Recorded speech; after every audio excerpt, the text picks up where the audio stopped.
How many trail cameras do you really need? We asked Beau, Martonik, Jason Michael, and Byron Horton, who are all serious diehard whitetail hunters, how many trail cameras folks really need. I'll be curious to know how many cameras you guys run and how many you think you need. Let us know in the comments below. Hope you guys enjoy this. Here we go. I don't own 40 trail cameras, to give someone an idea. And even when I was hunting 5 states, I didn't have trail cameras in 5 states. I just kind of went rogue and set up and just made it work. I would tell you I pushed the limit where I'm at in my region of Ohio this year. Man, I thought I was on fire and I had 6 out. I was like, man, we're really covering it now. And, I just had one key buck that I had on just about every camera.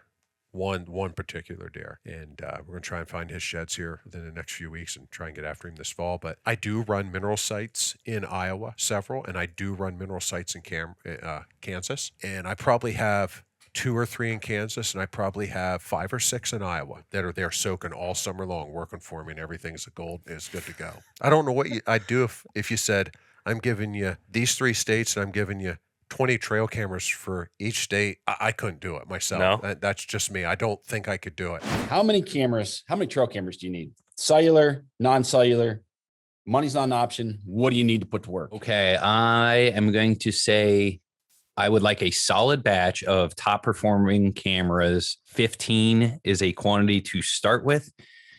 Currently in my arsenal, I would like to replace about 8 of some lower tier cameras. So 15.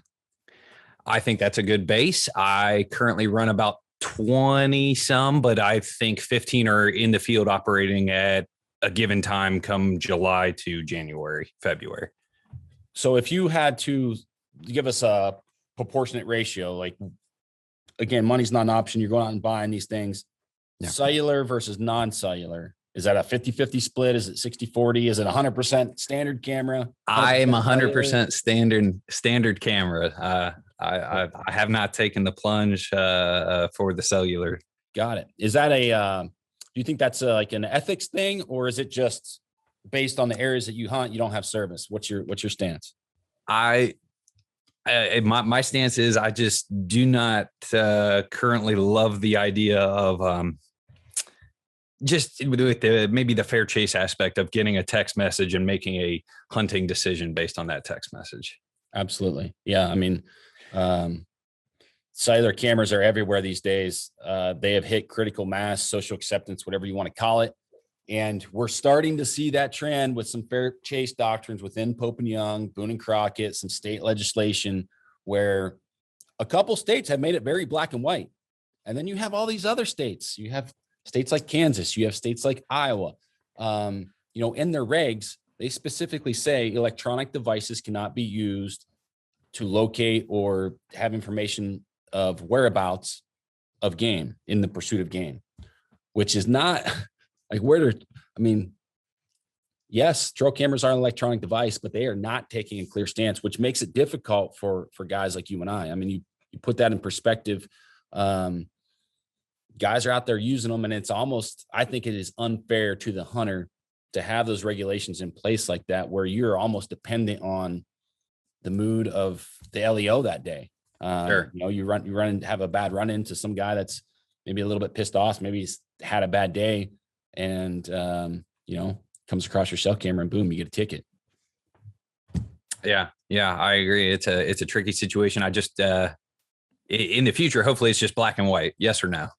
That's what it needs to be. Yeah. Yeah. And to that point, I think that there's probably a common sense approach to it, because I do still think, on the ethics side, like we sell cellular trail cameras, we sell a bunch of them. But there is a point where a hunter can use them as an unfair advantage. Like, I get it, totally get it. But I hope when we get to this crossroad in the regs, I hope that we have, I say we as in hunters, state legislators, I hope that we have enough common sense to write legislation around them that maybe limits the transmission time. Like, maybe you can only get photos every 48 hours or 72 hours. You can't do the real time thing. You can't do the live thing. Cause I still think there's some added benefit to being able to manage these things remotely from a time perspective, if that makes sense. That makes sense to me. Yeah, I'm sure they'll get there. Just like rules and regs around new technology in sports. Like a lot of rules get adjusted. Stuff happens every time. I definitely believe we're headed that way. Absolutely. So, Beau, money is no question.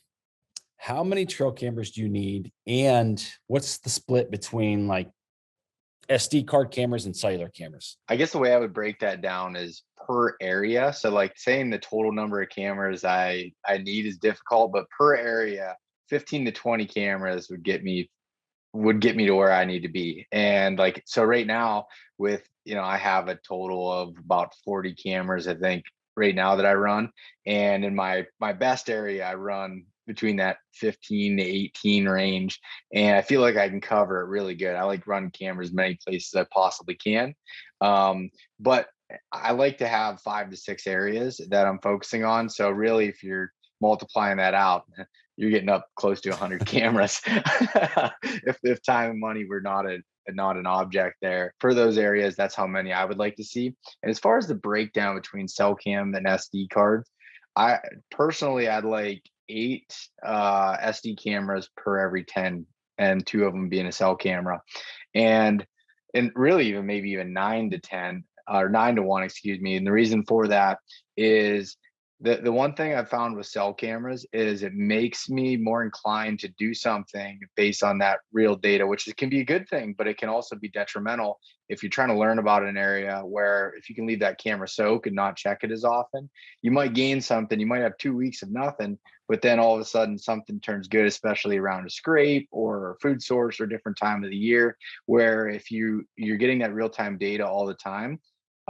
you can be inclined to not, or to make a decision and change or move that camera prematurely. With that being said, though, there's places where those cell cameras are really ideal, early season with the food sources, or a scrape in late October when it starts to get hot. So I like to find a little bit of a balance there.